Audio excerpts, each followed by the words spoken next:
Welcome to our channel. Today we how to log into Datadog for app performance dashboard step by step clearly. Open your preferred web browser. In the address bar, type in the URL for Datadog.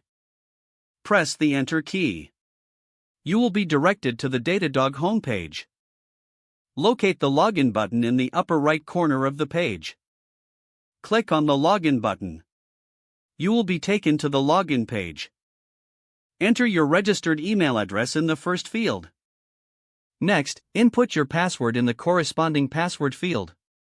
If you wish to stay logged in on this device, select the checkbox labeled Remember Me. Once you have entered your credentials, click the log. You may be prompted to complete a two-factor authentication step if enabled. Follow the instructions provided to verify your identity. After successful authentication, you will gain access to your Datadog dashboard. Once on the dashboard, navigate to the APM section to view app performance metrics. Explore the various options available to customize your dashboards as needed.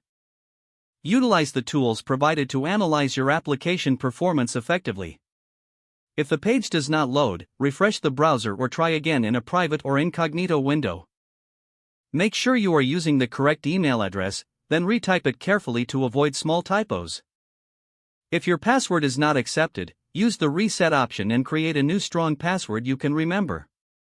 Check your spam folder for verification or security emails, then complete any requested confirmation steps. Enable two-factor authentication if available to improve account security and reduce unauthorized access risk. After signing in, review your profile details so your contact information and settings are accurate and current.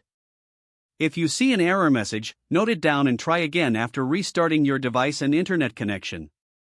Log out when you finish, especially on shared devices, to keep your account and payment information secure. If the page does not load, refresh the browser or try again in a private or incognito window.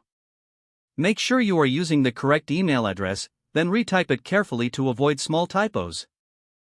If your password is not accepted, use the reset option and create a new strong password you can remember. Check your spam folder for verification or security emails, then complete any requested confirmation steps. Don't forget to like this video and subscribe to our channel for more step-by-step tech guides.